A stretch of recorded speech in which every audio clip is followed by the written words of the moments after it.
Bonjour à toutes et bonjour à tous, ici Nathalie Rotrambeau, praticienne en psychothérapie. Je suis très heureuse de vous retrouver dans cette nouvelle vidéo.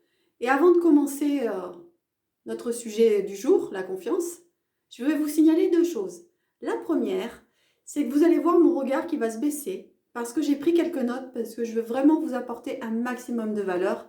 Et pour ça, je pense que c'est bien important d'avoir une certaine rigueur.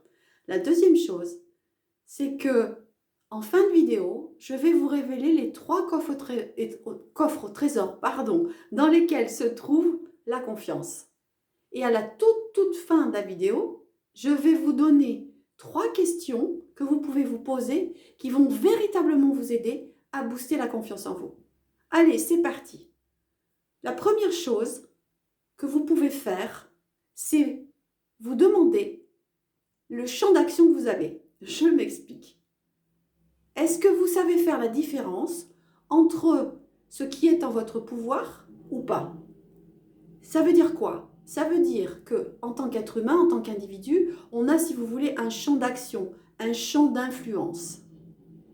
Si vous savez faire la différence entre ce que vous pouvez changer et ce que vous ne pouvez pas changer, par exemple qui appartiendrait aux autres, alors vous allez pouvoir agir de manière beaucoup plus efficace et c'est ça qui va booster la confiance en vous. Donc ne perdez pas d'énergie à essayer de changer quelque chose qui ne peut pas l'être par vous-même. Ok? Je vous ai parlé d'action il y a quelques secondes.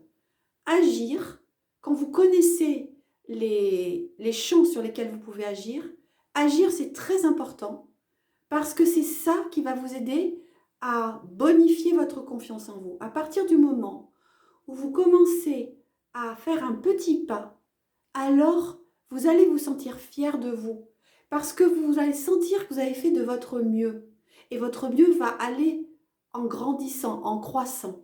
Et cette fierté que vous allez ressentir, c'est ça qui va vous aider dans un premier temps à booster la confiance en vous. Vous allez la ressentir et après, petit à petit, vous allez la booster. Ce qu'il y a d'important à comprendre, c'est que la confiance en soi, en la vie, en l'avenir, etc., elle est beaucoup basée sur le confort et la sécurité. Et ce que je veux vous dire, c'est que personne ne peut nous aider à prédire l'avenir de manière absolument certaine.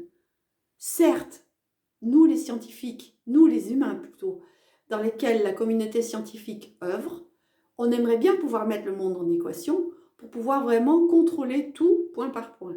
Ce n'est pas possible. Nous sommes, nous, des êtres humains limités.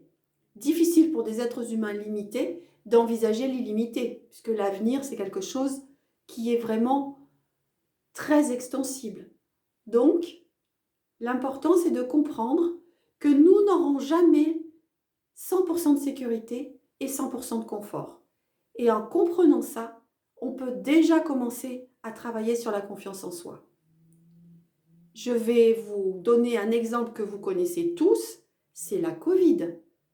La Covid nous a tous surpris dans nos façons de fonctionner, dans nos façons de penser. On a été obligés de remettre en cause tout un tas de croyances que nous avions.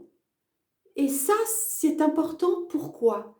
Parce que ça nous permet de prendre véritablement conscience que la vie est impermanence. Alors je sais, ça aussi on vous en a rebattu les oreilles. Je vais vous dire ce que moi je comprends de cette affirmation. C'est que pour pouvoir entrer dans une dimension de confiance, en acceptant de l'inconfort et de l'insécurité, on peut aussi s'adapter. Si on comprend que la vie est adaptation, souplesse, euh, pour arriver à trouver, vous savez, ce mouvement, un peu pour surfer comme sur une vague, pour arriver à nous adapter et à avancer, aller de l'avant et à ne pas se sentir impuissant. En sortant de l'impuissance, c'est ça. On contacte la confiance en soi. Ça, c'est vraiment fondamental. Alors, ça ne sert à rien de ronchonner contre la terre entière. Hein. Ça ne sert à rien de râler. Hein. Dans un premier temps, on râle, on est en colère. Ok, on est en colère. Ben, qu'est-ce qu'on en fait? Qu'est-ce que nous, on peut en faire? Et c'est là où je vais vous amener mes trois trésors. Le premier, la confiance en la vie, ou plutôt la confiance, elle démarre de nous.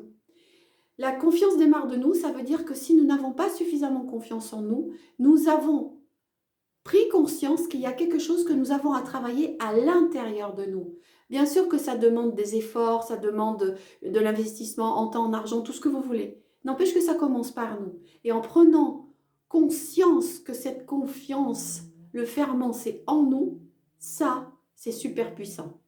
Deuxième coffre au trésor, c'est la confiance dans les autres. Et s'il vous plaît, ne me dites pas que tout le monde est méchant. Je ne peux pas y croire, je n'y crois pas. Pourquoi ? Parce qu'en faisant preuve de discernement et de libre arbitre, parce qu'on se connaît mieux, on peut choisir les personnes avec lesquelles on peut interagir. Il ne s'agit pas de faire confiance tout le temps, partout, à tout le monde. Nous avons, nous, à prendre nos responsabilités et à agir suivant qui nous sommes selon nos valeurs. Ok ? Troisième coffre au trésor, la société, l'environnement, la culture dans laquelle nous vivons. Il y a des règles qui ont été pensées tous ensemble. C'est qu'à un moment donné, il y a eu de la confiance. Bien sûr que ces règles ne sont pas parfaites et que nous avons à les faire évoluer. Bien sûr qu'il y a des personnes qui souffrent, il y a des personnes qui sont fragilisées. Et qu'est-ce que nous pouvons faire pour améliorer ces règles collectives? C'est comme ça qu'on va prendre confiance en soi, en réfléchissant à ce que nous pouvons apporter à nous, aux autres et au monde. On prend conscience qu'on a une valeur personnelle et qu'on peut apporter quelque chose et que nous avons notre place sur Terre. Je vous avais promis 3 questions auxquelles vous pouvez répondre pour vraiment améliorer cette confiance en vous, contacter cette confiance en vous et la bonifier. La première, c'est qu'est-ce que vous pouvez faire ici et maintenant avec les ressources dont vous disposez. Avec les ressources dont vous disposez. Même si vous avez l'impression que vous êtes tout petit et que vous êtes très fatigué, il y a un tout petit grain d'énergie qui reste en vous. Vous êtes vivant. Utilisez ça, utilisez cette énergie. Deuxième question, c'est qu'est-ce que vous pouvez changer comme habitude maintenant, comme petite habitude maintenant? Qu'est-ce que vous pouvez mettre à la place pour agir et rentrer dans le cercle vertueux de l'action? J'agis, je contribue, je gagne en fierté, je gagne en confiance en moi. Et la troisième question, en agissant, est-ce que vous êtes sûr à 100%, est-ce que vous êtes absolument sûr et certain que vous allez échouer? Il y a beaucoup de chances que vous répondiez non. Alors allez-y, passez à l'action. Je vous invite vraiment à passer à l'action. Je vous remercie infiniment de votre attention. Vous pouvez interagir en laissant des commentaires sous cette vidéo. Je vais aussi vous mettre l'adresse de mon site, comme ça vous pourrez aller visiter mon site et vous pourrez en apprendre plus sur qui je suis et comment je fonctionne. Merci beaucoup, bonne fin de journée, au revoir.